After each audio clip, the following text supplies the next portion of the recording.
Chandar dining table पर बैठा हुआ खाना खा रहा था। वाह सीमा, तुम कितना स्वादिष्ट खाना बनाती हो। वैसे मैं सोच रही थी कि क्यों ना हम अपना एक रेस्टोरेंट खोल लें। मैंने कुकिंग क्लासेस भी की हैं और आपने होटल मैनेजमेंट, और इससे हमें कहीं और काम भी नहीं करना पड़ेगा और हमारा घर भी अच्छे से चल जाएगा। बात तो तुम ठीक कह रही हो सीमा, लेकिन मेरे पास अभी इतने पैसे नहीं हैं कि हम ढाबा खोल लें। आप ऐसे ही परेशान होते हैं। आजकल बैंक से लोन लेना कितना आसान हो गया है। हम बैंक से लोन लेकर एक रेस्टोरेंट खोल लेंगे और फिर बाद में किश्त से लोन चुकाया करेंगे। हाँ, ये हो सकता है। मैं कल ही बैंक मैनेजर से जाकर लोन के बारे में बात करूंगा। हाँ। अगले दिन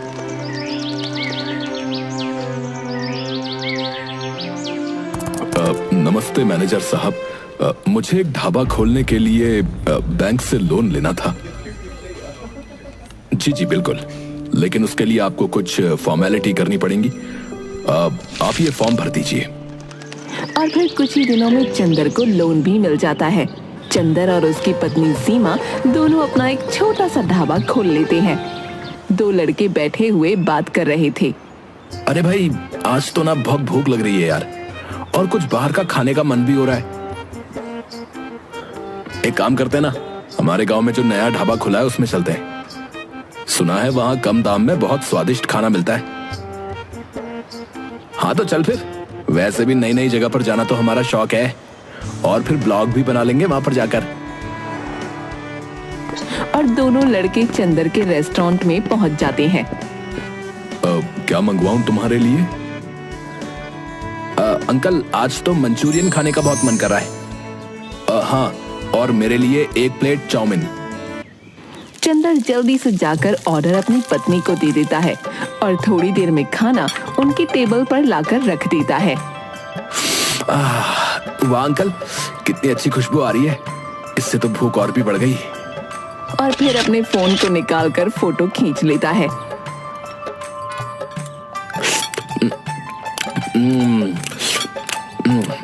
अंकल, आपके रेस्टोरेंट का जितना नाम सुना था ना, ये तो उससे भी ज्यादा अच्छा निकला।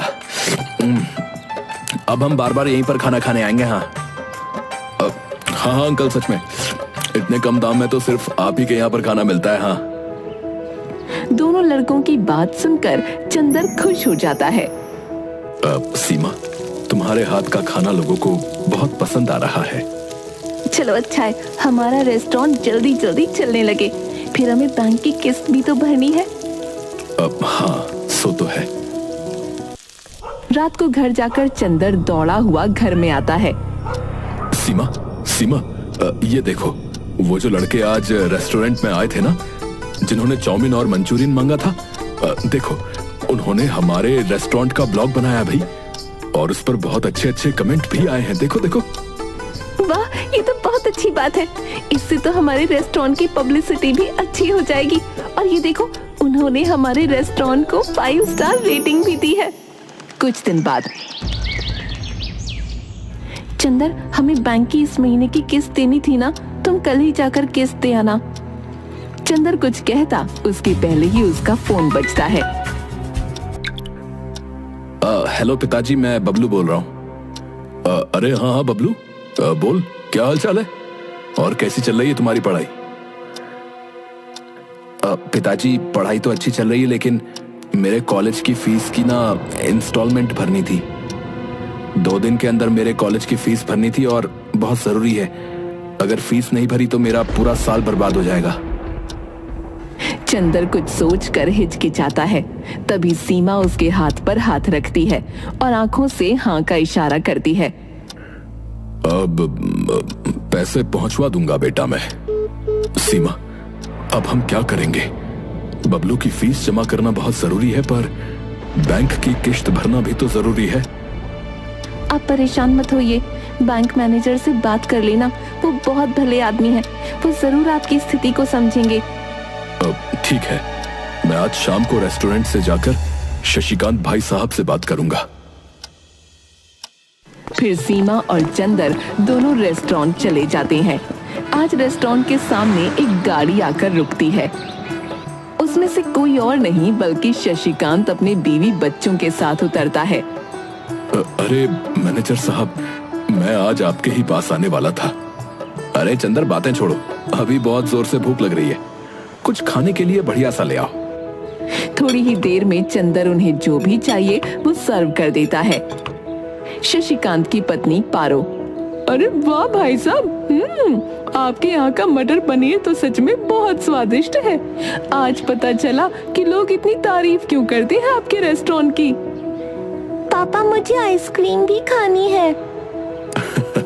हाँ हाँ बेटा, मैं अभी तुम्हारे लिए आइसक्रीम लेकर आता हूँ। अच्छा हाँ भाई, अब बताओ कि क्या बात करनी थी तुम्हें मुझसे। वो मैनेजर साहब, इस बार मैं किश्त नहीं दे पाऊंगा। वो क्या है ना, मैंने पैसे तो जमा कर दिए थे, लेकिन मेरे बेटे बबलू की कॉलेज की फीस जमा करना बहुत जरूरी था, नहीं तो उसका पूरा साल बर्बाद हो जाता। इसलिए वो पैसे मैंने उसे दे दिए। अरे कोई बात नहीं भाई, वैसे भी तुम कहां भागे जा रहे हो, और किश्त की जगह तुम हर रोज मुझे अपने रेस्टोरेंट का खाना खिला देना भाई, ठीक है? फिर चंदर और सीमा दोनों हाथ जोड़कर शशिकांत और उसके परिवार को विदा कर देते हैं। आप हर किसी से किस्त समय पर लेते हैं, लेकिन चंदर से क्यों नहीं?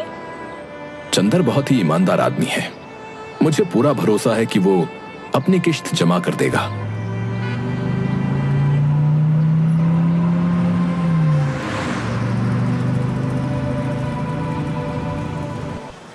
ये रेस्टोरेंट तो चंदर के रेस्टोरेंट से बहुत बड़ा और ज्यादा सुविधाजनक दिख रहा है, लेकिन यहाँ कम भीड़ है और वहाँ ज्यादा, ऐसा क्यों? क्योंकि यहाँ का जो ओनर है वो बहुत ही बदतमीज और लालची किस्म का आदमी है।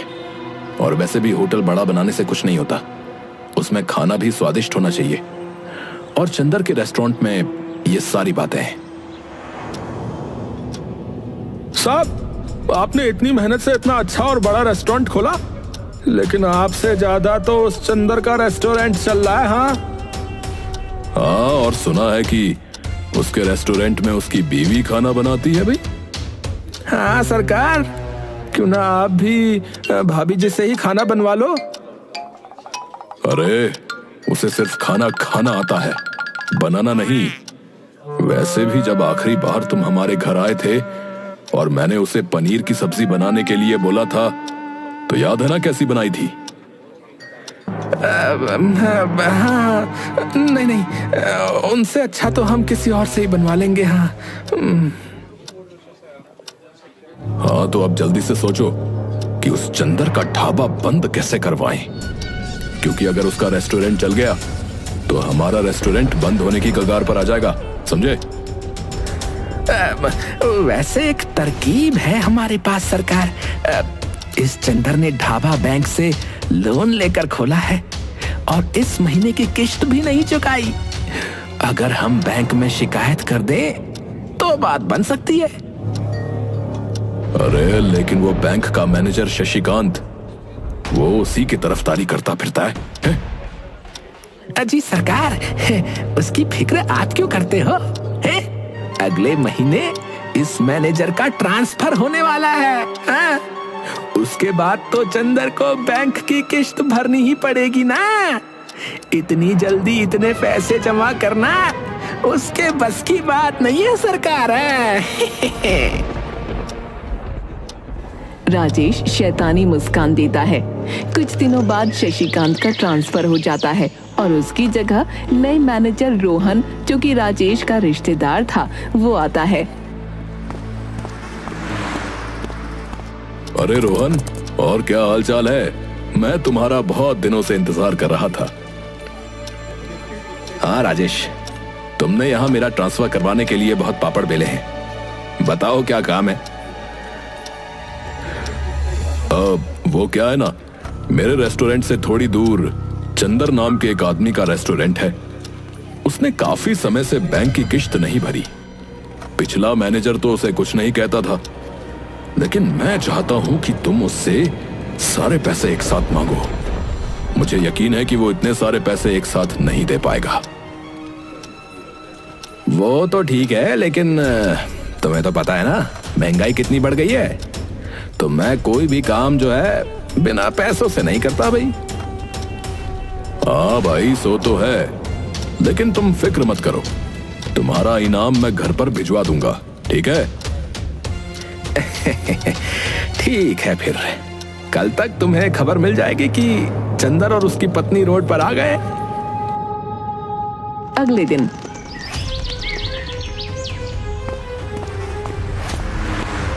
सुनिए, क्या आप ही चंदर हो? जी साहब। देखिए, मैंने आपकी फाइल अच्छे से देखी तो मुझे पता चला कि आपने काफी टाइम से बैंक का इंस्टॉलमेंट नहीं दिया है। अगर कल तक तुमने इंस्टॉलमेंट के सारे पैसे एक साथ जमा नहीं किए ना, तो तुम्हारे रेस्टोरेंट को हम जब्त कर लेंगे भाई। लेकिन साहब, मैं एक साथ इतने सारे पैसे कहां से लाऊंगा? थोड़ा सा वक्त दे दीजिए। रोहन बिना कुछ कहे सुने वहां से निकल जाता है। ये तो बड़ी मुसीबत की बात हो गई। एक ही दिन में इतने सारे पैसों का इंतजाम कैसे करेंगे? अगले दिन रोहन फिर से चंदर और सीमा के रेस्टोरेंट पर जाता है। हाँ जी, तो फिर हुआ पैसों का इंतजाम? नहीं मैनेजर साहब, आप मुझे बस एक हफ्ते का वक्त दे दीजिए। देखिए, मैंने कल ही आपसे कह दिया था कि एक दिन से ज्यादा आपको वक्त नहीं मिलेगा।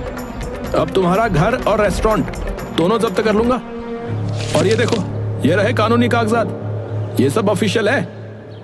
सीमा और चंदर कुछ नहीं कर पाते। अब हम कहाँ जाएंगे जी? अब ना तो घर रहा ना रेस्टोरेंट, अब हम क्या करेंगे? चंदर बिना कुछ बोले रेस्टोरेंट की बातें याद कर रहा था। हम दोनों 2 दिन से इधर उधर भटक रहे हैं, अब मुझ में ताकत नहीं रही। और एक जगह पर बैठ जाते हैं। तभी पीछे से एक आवाज आती है जो कि बबलू की थी। पिताजी, आपकी ये हालत कैसे हुई? मैं घर और रेस्टोरेंट दोनों जगह गया, लेकिन मुझे पता चला कि बैंक ने हमारा घर और रेस्टोरेंट दोनों जब्त कर लिए। फिर चंदर बबलू को सारी बातें बताता है।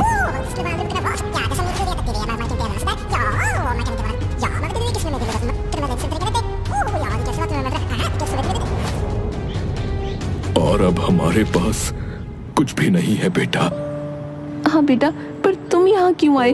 तुम्हें भी हमारे साथ ऐसे ही भटकना पड़ेगा। नहीं माँ, ऐसा कुछ नहीं होगा, हम कुछ ना कुछ तो कर ही लेंगे। तभी चंदर को चक्कर आ जाते हैं और वो नीचे गिर जाता है। पिताजी क्या हुआ आपको? अरे, लगता है कमजोरी से चक्कर आ गए। बेटा तुम जल्दी कहीं से पानी ले आओ।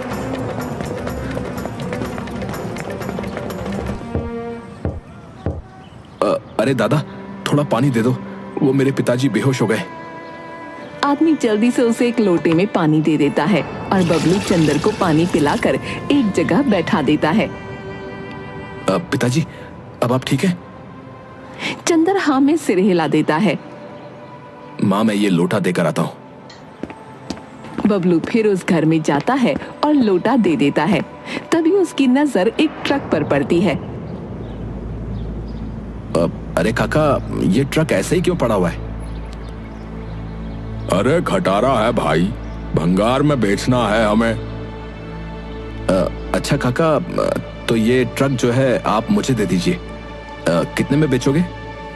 बबलू उस आदमी से ट्रक ले लेता है। अरे काका, ये ट्रक तो अभी चल सकता है। देखो, मैंने इस ट्रक की जगह जो है ना, बहुत सारे नए ट्रक ले लिए हैं, तो अब ये जो है किसी काम का नहीं रहा मेरे लिए भाई। बबलू ट्रक को जैसे तैसे चलाकर चंदर और सीमा के पास ले जाता है। अरे बबलू, इस खटारा ट्रक को तुम यहाँ क्यों ले आए? अरे माँ, ये खटारा नहीं, हमारी खुशियों का पिटारा है। और फिर सीमा और चंदर को सारी बातें बताता है। अच्छा, लेकिन तुम इस खटारा ट्रक का करने क्या वाले हो बेटा? पिताजी, आप बस मुझे थोड़ा सा समय दे दो, फिर आपको सब कुछ समझ में आ जाएगा। बबलू उस खटारा ट्रक को सीधा करने में जुट जाता है। बबलू उस पर कलर भी कर देता है और बस 2 दिन में ही वो खटारा ट्रक बिल्कुल नया दिखने लग जाता है। बेटा, तुमने तो इस ट्रक को बिल्कुल नए जैसा बना दिया, लेकिन तुम करना क्या चाहते हो?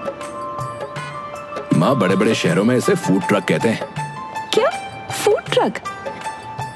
हाँ हाँ सीमा, इस ट्रक को जो है हम कहीं भी ले जा सकते हैं। इसे हम हमारा चलता फिरता होटल बना सकते हैं। हाँ माँ, ये हमारा नया रेस्टोरेंट रहेगा और इस रेस्टोरेंट की स्पेशलिटी ये है कि आप इसे कहीं भी लेकर जा सकते हैं। इसका मतलब पहले तो सिर्फ फूड डिलीवरी होती थी, लेकिन अब हम होटल डिलीवरी भी कर सकते हैं। फिर सीमा और चंदर दोनों हंसते हैं। वैसे मुझे लगता है कि हमें इस रेस्टोरेंट की पब्लिसिटी करनी चाहिए। क्यों नहीं? तुम्हें याद है वो दोनों लड़के जिन्होंने हमारे रेस्टोरेंट का ब्लॉग बनाया था? हम भी बिल्कुल उसी तरह हमारे होटल का वीडियो बनाकर सोशल मीडिया पर डाल देंगे। हाँ हाँ, क्यों नहीं पिताजी, मैं अभी पूरे होटल का वीडियो बनाता हूँ। कुछ ही समय में बबलू का बनाया हुआ रेस्टोरेंट बहुत फेमस हो गया। कुछ आदमी नुक्कड़ पर बैठे बातें कर रहे थे। अरे भाई, तुमने सुना क्या? अरे पास के गांव में एक होटल है भैया, जो कि जरूरत पड़ने पर खुद चल कर जाता है। बस हमें एक बार जो है उस होटल को ऑर्डर करना पड़ता है, बस हो गया। हाँ हाँ भैया, अब बहुत अचंभे की बात है कि अब होटल भी जो है चलने लग गए हैं भैया। अरे पर ऐसा रेस्टोरेंट दिखता कैसा है भाई? मैंने तो अपने जीवन में नहीं देखा। अरे ताऊ जी, क्यों फिक्र करते हो? आप कहो तो मैं अभी बुला लेता हूँ उस रेस्टोरेंट को। अब हाँ हाँ बेटा, जरूर बुला लो। फिर मैं अपनी बुढ़िया को भी उसमें बैठकर खाना खिलाऊंगा। इधर रेस्टोरेंट में सीमा, ये देखो, हमारे होटल को सब लोग कितना पसंद कर रहे हैं और कितने सारे ऑर्डर आ रहे हैं। सीमा भी बहुत खुश हो जाती है। इधर राजेश और सुंदर दोनों गुस्से में थे। अरे सरकार, हमने तो इस चंदर का रेस्टोरेंट बंद करवा दिया था, लेकिन अब ये न जाने कहां से उस घुमक्कड़ रेस्टोरेंट को ले आया। मुझे नहीं पता, लेकिन मुझे कैसे भी उसके रेस्टोरेंट को खत्म करना है। मैं उसके रेस्टोरेंट को बम से उड़ा दूंगा।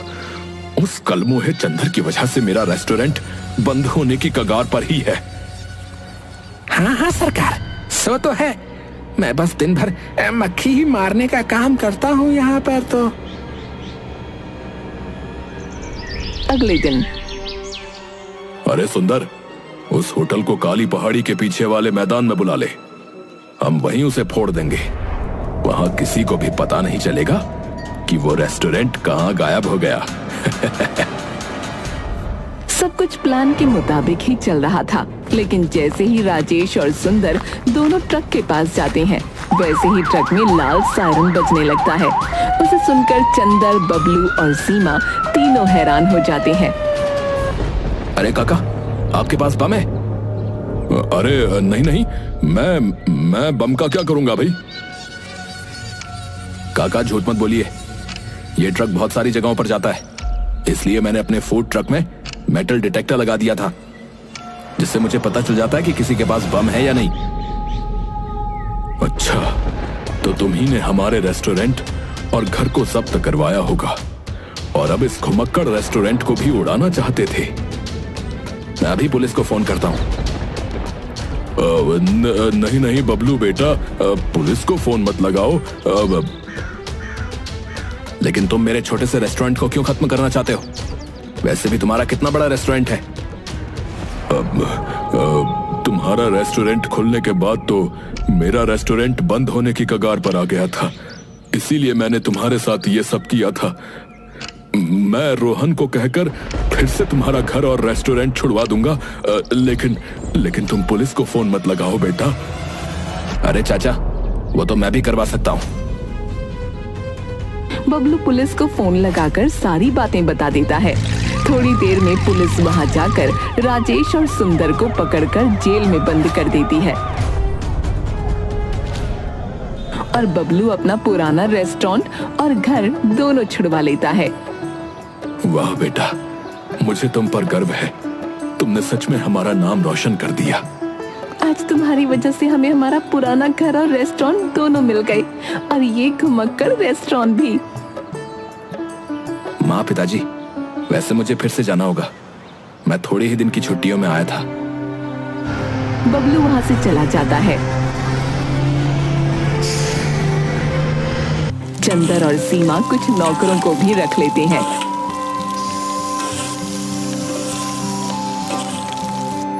और फूड ट्रक के साथ साथ पुराने रेस्टोरेंट को भी चलाते हैं।